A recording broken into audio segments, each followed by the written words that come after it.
सब लोग अपने अपने मार्ग पर रेडी रहना। वो यहाँ पर किसी भी गेटअप में आ सकता है। Yes madam sir. I miss Pushpa जी।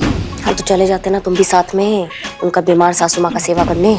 पुष्पा जी की सासू माँ कितनी खुशनसीब है ना, कि उन्हें ऐसी बहू मिली है कि तबीयत खराब हुई तो तुरंत एक फोन कॉल पे पहुंच गई सेवा करने। तो तुमको क्या लगता है संतू कि हम अपना सासू माँ का देखभाल नहीं करते हैं? बस कीजिए आप लोग, ये सास बहू का ड्रामा बाद में करना, अभी काम पर ध्यान दीजिए सब लोग। जी मैडम सर। आइए डॉक्टर बताइए। सच कभी कभी अविश्वसनीय होता है, पर होता जरूर है। बस थोड़ी देर और, नागिन इस नागमणि से बाहर आ जाएगी। अच्छा जीती सुन ना, अगर तुझे कोई ऐसी इच्छाधारी नागिन मिलती और तुझे तेरी इच्छा पूछती तो तू कौन सी इच्छा पूरी करवाता? ये भी कोई पूछने वाला बात है संतू जी? आई तो कंफर्म है ना कि हम भी घर बसाते नागिन के साथ, मासूमियत के साथ। ये इच्छाधारी नागिन ना तेरी ये इच्छा कभी पूरी नहीं कर सकती। सांप के जहरीले अंडे, चुप हो जाओ नहीं तो तुम्हारा ना आखिरी इच्छा भी नहीं पूछेंगे हम। चुप रहो, मिशन पर ध्यान दो। देखो उधर देखो।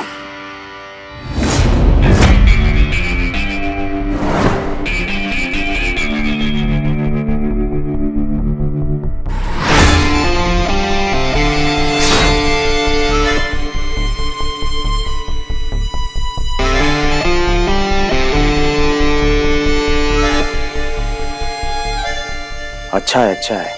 अब 2020 में नागिन निकलते हुए भी देखेंगे। नहीं, कमाल है। आपके कमाल पे कमाल का शेर याद आ गया। वाह वाह। किसी ने खूबी कहा है, तेरा कमाल तू ही जाने, हम तो तेरी हर शय को बेमिसाल मानते हैं।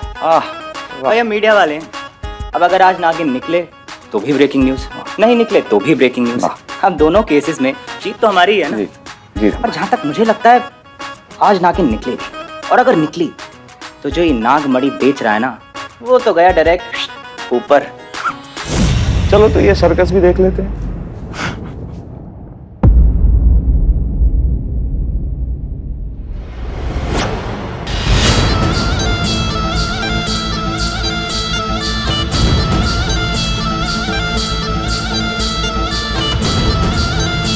अरे 12 बज गया, मैंने कहा था ठीक 12 बजे चमत्कार होगा और नागिन बाहर आई।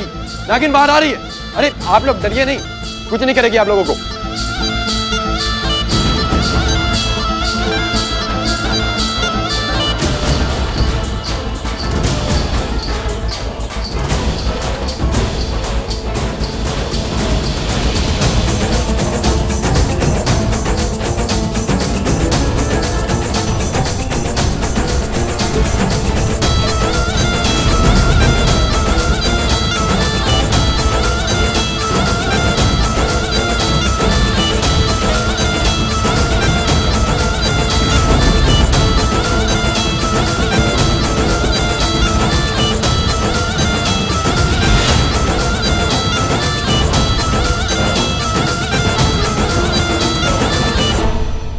अरे ये देखिए, ये है इस नागमणि की नागिन। मैं नागिन हूँ और यहाँ पे बदला लेने आई हूँ, और मेरी दिव्य शक्ति कहती है कि वो यही कही है जिसकी मुझे तलाश है। मेरा दुश्मन जिसने मेरी नागमणि बेचकर मेरा अपमान किया है, छोड़ूंगी नहीं मैं उसको।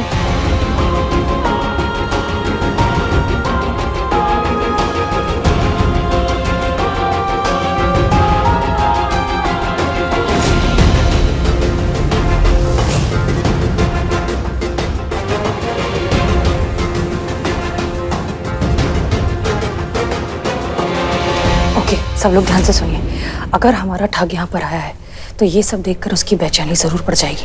फिर उसे दवाई लेनी होगी जिसका असर ठीक 2 मिनट बाद होगा। सब लोग प्लीज अलर्ट रहिए, वो कभी भी हमारे सामने आ सकता है।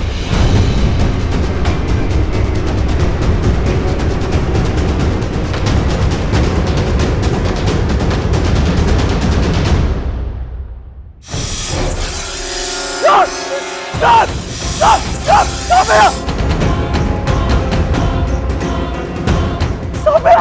है, सांप है, सांप सांप सांप सांप सांप सांप है।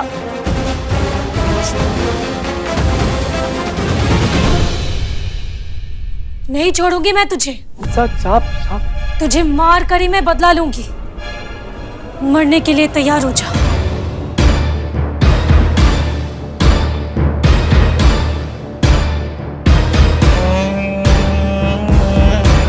रुक जाओ।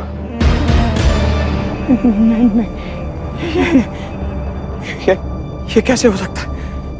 ये नहीं हो सकता। अरे क्या हो रहा है मुझे? ये इस डॉक्टर का बेवकूफ बनाया था मैंने। ये कांच का टुकड़ा नागमणि बताकर इसको बेच दिया था।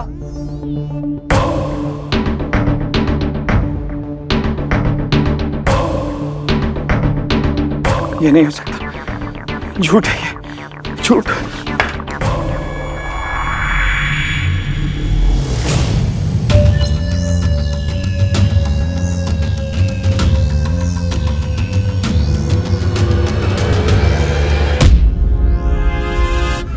वैसे तो हम सब जानते हैं, लेकिन ये कभी नहीं जान पाए कि आनंद जैसा इंटेलिजेंट टैलेंटेड आदमी के पीछे क्रिमिनल माइंडसेट है।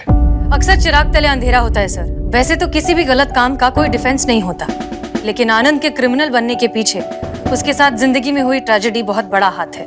पूरी तरीके से काबिल होने के बावजूद बस एक मामूली से आंख के डिफेक्ट की वजह से वो एकेडमी ज्वाइन नहीं कर पाया, और इसी गुस्से और फ्रस्ट्रेशन ने उसे क्रिमिनल बना दिया। अफसोस इस बात का होता है कि आनंद अपने टैलेंट का बहुत अच्छा इस्तेमाल कर सकता था। देश की सेवा करने के लिए सिर्फ वर्दी पहनना जरूरी नहीं है। बिल्कुल सही कहा मिस मलिक, लेकिन मैं हैरान इस बात पे हूं कि इसको इसी की तरीके से पकड़ा कैसे किया है सब आप लोगों ने? सर, दरअसल हमारे पास अपराधी की जितनी भी फर्स्ट हैंड इंफॉर्मेशन अवेलेबल थी, उस पर हमने अनुमान लगाया कि उसे एंजाइटी की प्रॉब्लम है। अगर प्रॉब्लम है तो वो दवाई भी लेता होगा, बस। फिर हमने डॉक्टर विकास और डॉक्टर प्रवीण के साथ मिलकर एक प्लान बनाया। आसपास के जितने भी मेडिकल स्टोर्स हैं, वहां पर हमने एंटी एंजाइटी पिल की जगह वो दवाई रख दी जो हमें डॉक्टर विकास ने सजेस्ट की थी। इस दवाई को लेने से इंसान को थोड़ी देर के लिए हेलुसिनेशंस होने लगते हैं। अब घबराइए नहीं, इस दवाई का सेवन करने से किसी को कोई मेंटल या फिजिकल रिस्क नहीं है, और अगर थोड़ी बहुत भी किसी को परेशानी होती तो हमने पहले से ही आसपास के जितने भी हॉस्पिटल्स हैं या क्लिनिक्स हैं, वहां पर सारे डॉक्टर्स को अलर्ट कर दिया था। प्लान के मुताबिक आनंद ने दवाई ली और फिर जो हुआ वो सब आपने देख ही लिया। ऑफ कोर्स इस सब में किस्मत का साथ देना बहुत जरूरी था, जो कि हुआ, और हमने अपराधी को पकड़ लिया। हम तो इसे देखते ही पहचान गए थे सर, बस इसके कन्फेशन का इंतजार कर रहे थे।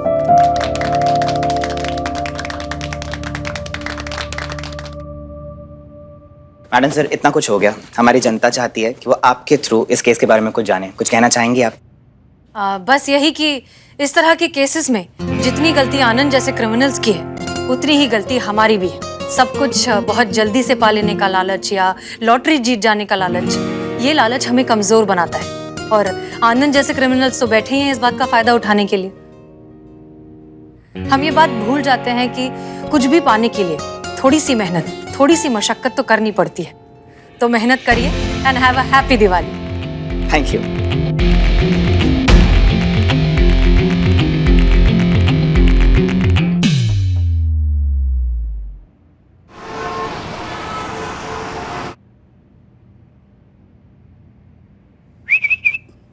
चीते, जोक सुना ना, जोक। क्या है, तुम्हारे बारात में आए कि जोक सुना है? ए, बारात में फालतू जोक नहीं चाहिए, उसके लिए तो ऐसा महंगा वाला आर्टिस्ट मंगाऊंगा मैं। चीते, मैं सुनाऊं जोक?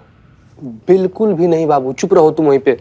अच्छा, मैं सुनाता हूँ जोक। चीते, रजिस्टर हुआ अब? संतोष जी, रजिस्टर होता रहेगा, पहले ये जोक सुनो, जोक ऑफ द डे सुनो। तो एक बार क्या होता है, जेलर कैदी को कहता है कि कल सुबह तुम्हें 9 बजे फांसी दी जाएगी। तो कैदी कहता है ये हो ही नहीं सकता। पूछो क्यों? क्यों? क्योंकि कैदी कहता है मैं उठता ही 10 बजे हूं।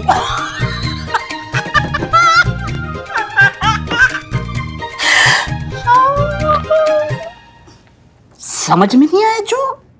संतु जो राइफल जो साफ करके रखे थे ना, थोड़ा लेकर आइए ना, चला कर देख लेते हैं चल रहा है कि नहीं।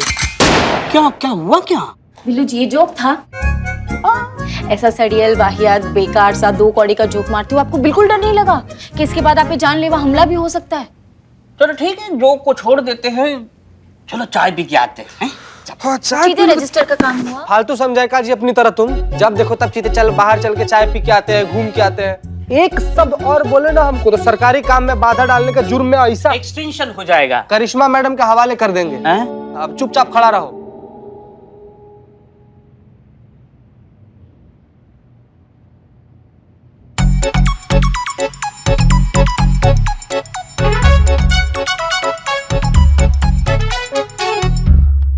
चीते चीते सुनना सुनना, चीते सुनना सुनना, ये तो ऐसा कर सकता है।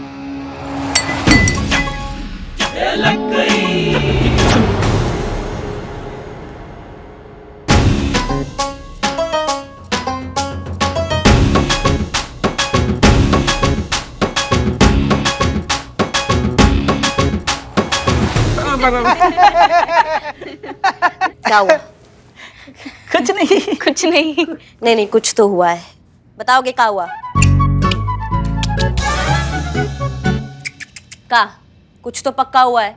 तीनों एक ही ताल में नाच रहे हो, बिना बात के बत्तीसी दिखा रहे हो, मुंह से तुम्हारे एक आवाज नहीं फट रहा है और बोल रहे हो क्या हुआ है? नथिंग, कुछ भी नहीं। टोपा कहीं के तीनों की तीन। हमारा चश्मा कहाँ है? यहाँ हमारा हम चश्मा रख कर गए थे, वो चश्मा कहाँ है हमारा? देखा किसी ने? तुमने देखा? हाँ देखा। हाँ ना, हाँ थाना में देखा था ना। बिल्लू ने भी देखा था, संतू जी ने भी देखा था, हमने भी देखा था, लेकिन अभी कहाँ है मैडम? हम तीनों में से किसी को पता नहीं है। पता नहीं मतलब यहाँ रख के गए थे तो कहाँ चला गया? पैर लगे हुए थे चश्मा के, जो हवा खाने बाहर चला गया। यहीं पड़ा था, किसी ने तो देखा होगा। संतू तुमने देखा है? नहीं। अम्मा ढूंढ के दो, नहीं तो रॉकेट बना देंगे तीनों का यहाँ पे। मैडम। हाँ जी बताएंगे, आपकी क्या सेवा कर सकते हैं? खुशी। अक्सर यहाँ लोग दुखी होते तो आते हैं, आप किस खुशी में आई हैं? मेरा नाम खुशी है मैडम। मैडम मुझे हसीना मैडम से मिलना है, क्योंकि इस वक्त सिर्फ हसीना मैडम ही मेरी मदद कर सकती हैं। प्लीज आप लोग मुझे उनसे मिलवा दीजिए। जी अब बताइए क्या हुआ आपके साथ? धोखा हुआ है मेरे साथ, झूठ बोला गया है, मेरे इमोशंस के साथ खेला गया है, चीट किया गया है मुझे। मतलब ये बॉयफ्रेंड का मामला है? बॉयफ्रेंड ने चीट किया? आजकल के बॉयफ्रेंड ना मैडम सर, सीरियसली मतलब।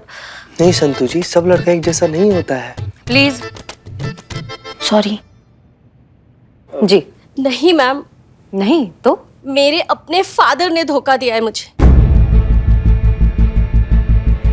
फादर ने? कैसे? उनका नाम गोपाल है और उन्होंने मुझे गोद लिया था और मैंने उन्हें अपने सगे पिता से भी बढ़कर माना था।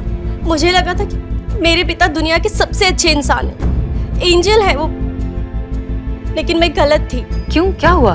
जिस आदमी पे मैंने इतना भरोसा किया, इतना प्यार किया, भगवान के बराबर दर्जा दिया, और इतने सालों तक उसी आदमी ने मुझसे अपनी असलियत छुपा के रखी।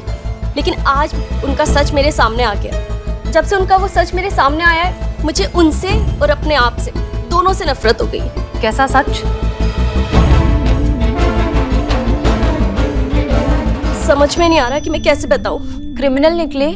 नहीं मैम। हाँ तो कोई अविवाहित संबंध है क्या? Extra marital affair. यही। शादी ही नहीं हुई थी उनकी, तो एक्स्ट्रा मैरिटल अफेयर कहाँ से होता? चोर निकले? बिल्लू।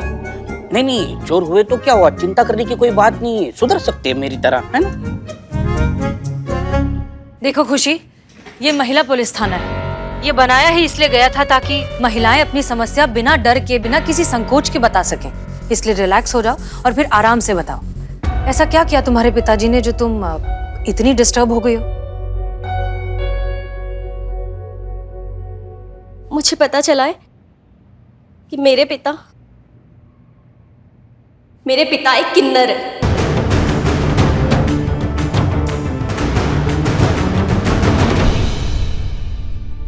जो खुद को पुरुष दिखाने की और जताने की पूरी कोशिश करते हैं, जो कि वो है नहीं। आज जब मैं अचानक कॉलेज से घर जल्दी वापस आ गई, तो उनका वो सच मैंने अपनी आंखों से देखा। आज मैंने उनको आईने के सामने मेकअप करते हुए देखा, और मेकअप करते समय उनके हाव भाव भी बिल्कुल औरतों की तरह थे। मुझे तो अपनी आंखों पे विश्वास ही नहीं हुआ। और फिर मैंने उनकी अलमारी की तलाशी की, जहां पे मुझे एक डायरी मिली और उस डायरी में उनका सारा सच है और उनके किन्नर होने का पुख्ता सबूत। शर्म से मेरा सर ऐसा झुका कि मैं खुद से भी नजरें नहीं मिला पा रही हूँ। क्यों? किन्नर होना कोई गुनाह तो नहीं है, ये किसी के भी साथ हो सकता है, इट्स वेरी नेचुरल। हाँ, उन्हें छुपाना नहीं चाहिए था, ये उन्होंने गलत किया, लेकिन इसमें शर्मिंदा होने वाली क्या बात है? खुशी, अपने घर जाओ और अपने पिताजी से डायरेक्टली बात करो। तुम उनकी बेटी हो, ये तुम्हारा अधिकार है। नहीं मैम, मैं अकेले उनके पास नहीं जाना चाहती हूँ, इसलिए तो मैं आप लोगों के पास यहाँ पर आई हूँ। आप प्लीज मेरे साथ चलिए।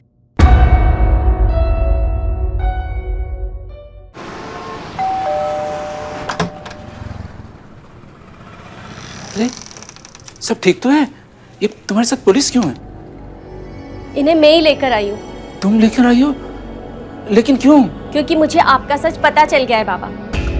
मुझे पता चल गया है कि आप क्या है।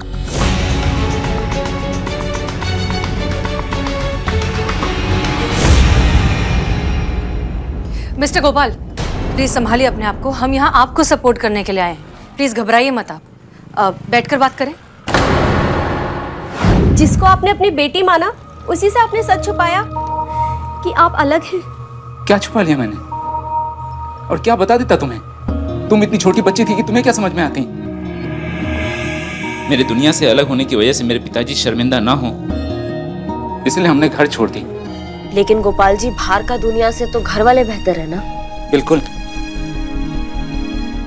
बाहर की दुनिया बहुत ही क्रूर और निर्दयी थी, लेकिन मेरे पास कोई दूसरा रास्ता नहीं था। मैं लड़ा, जैसे जी सकता था जी हाँ। जीवन में हमेशा अकेलापन खलता रहा, सूनापन महसूस कर रहा था। समझ में नहीं आ रहा था मैं क्यों जी रहा हूँ, क्या मकसद है। तभी एक दिन सड़क के किनारे मुझे एक लावारिस बच्ची रोती हुई मिली। मैंने उसे उठाकर अपने सीने से लगा लिया। मुझे लगा मुझे दुनिया मिल गई। मेरा वो तन्हाई, अकेलापन सब क्षण भर में गायब हो गया। सच कहता हूँ, मैंने अपनी ईमानदारी से इसके माता पिता को ढूंढने की कोशिश की, लेकिन वो लोग नहीं मिले। मैं इसे अपने घर ले आया। मैंने तय कर लिया कि मैं इसे पाल पोस के बड़ा करूंगा। बड़े प्यार से मैंने इसका नाम खुशी रखा और सोचा कि इसे जिंदगी में हर वो खुशी दूं जो मैं इसे दे सकता हूँ। इसे पालने के लिए मैंने अपने आप को पूरी तरह बदल लिया। बहुत मुश्किल होती थी मुझे, लेकिन मैं दुनिया को जाहिर नहीं होने दिया। मैं हमेशा मर्द बन के रहा, लेकिन जब ये नहीं होती थी घर पे, मैं अकेला होता था, तो मैं अपनी चाहत के हिसाब से जी लेता था। मुझे नहीं पता था कि इसे सब कुछ पता चल गया। मेरे वर्षों की तपस्या बेकार हो गई। बेटा, मुझे माफ कर देना। मिस्टर गोपाल, आप क्यों माफी मांग रहे हैं? आपने तो वैसे ही जिंदगी जी जैसे आप हैं। किसी को कोई हक नहीं है ये बताने का कि आपको अपनी जिंदगी कैसे जीनी चाहिए। ये आपकी जिंदगी है और आप तय करेंगे। और तुम, उम्मीद है तुम्हें समझ आ गया होगा कि तुम्हारे पिता ने तुमसे ये सारी बातें क्यों छुपाई। तुम शर्मिंदा हो इन पर। तुम्हें गर्व होना चाहिए कि उन्होंने तुम्हें सड़क से उठाकर इतनी अच्छी जिंदगी दी। तुम्हें गर्व होना चाहिए कि तुम इतने अच्छे इंसान की बेटी हो। मिस्टर गोपाल, हमारा काम खत्म, हम चलते हैं। प्लीज प्लीज मुझे यहाँ पे अकेला मत छोड़ के जाइए। मैं इस इंसान के साथ एक मिनट भी नहीं रहना चाहती हूँ। इनसे कहिए कि यहाँ से चले जाएं। एक सेकेंड, वो काहे जाए यहाँ से? ये तो उनका घर है ना, मालिक है वो इस घर के। अगर किसी को इस घर से जाना चाहिए तो वो तुम हो जिसको जाना चाहिए। अगर सड़क से तुमको नहीं उठाते आज, तो तुम कहाँ होती तुमको पता भी है? आज तक मुझे भी यही लगता था, पर अब मुझे लगता है कि ये सब इन्हीं का किया धरा है। इन्होंने ही मुझे मेरे माँ बाप से छीना या चुराया होगा, ताकि मेरे जरिए ये सोसाइटी से अपना सच छुपा सके। अम्मा तुम ना, नहीं, आप कुछ मत कीजिए प्लीज। बच्ची है, गलती से बोल गई। देखो बेटा, तुम मेरे साथ नहीं रहना चाहती, कोई बात नहीं, लेकिन उसके लिए तुम्हें यहाँ से जाने की जरूरत नहीं है। ये घर मैंने सिर्फ तुम्हारे लिए ही बनाया था। तुम्हारी खुशी से बढ़कर क्या है मेरे लिए। अगर कोई यहाँ से जाएगा तो मैं जाऊंगा।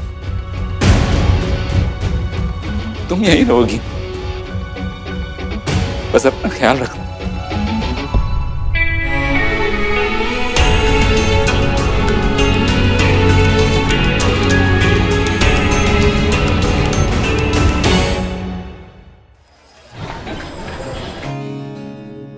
ताज़ी खबरों का इकलौता अड्डा, आपका अपना सनी चड्डा। आई नो आपको लग रहा होगा कि आज सनी चड्डा की आवाज़ और अंदाज में बदलाव क्यों है। वो एनर्जी, वो जज्बा, वो कहाँ गायब है जिसकी वजह से सनी चड्डा पूरे वर्ल्ड में फेमस है? तो जवाब है आज की ताज़ा खबर जो मुझे अभी अभी मिली है और मैं आप तक पहुँचा रहा हूँ। दोस्तों, आज तक तो हमने सुना था कि माँ बाप अपने बिगड़े हुए बच्चों को अपने घरों से बेदखल कर देते हैं, पर आज मैंने पहली बार सुना कि एक औलाद ने अपने पिता को अपने घर से बेदखल कर दिया। वो पिता जिसने अपने औलाद को सड़क से उठा के अपने गले से लगाया, अपने दिल में जगह दी, आज वही बेटी अपने पिता के साथ रहने में शर्मा रही है, डर रही है, क्योंकि उसके पिता किन्नर हैं। और अंकल जी, आपको अपनी बेटी पे गुस्सा नहीं आ रहा? क्यों आएगा गुस्सा? बच्ची है, कुछ भी बोल जाती है। आप प्लीज उसके बारे में उल्टा पुल्टा मत बोलिए। मेरी बच्ची दिल की बहुत अच्छी है, लाखों में एक है वो। और जहां तक घर छोड़ने की बात है, अगर मेरी खुशी को मेरे घर छोड़ने से इतनी सी भी खुशी मिलेगी तो मैं से 1000 घर उस पर कुर्बान कर दूंगा। और मुझे लगता है कि दुनिया का कोई भी पिता यही करेगा।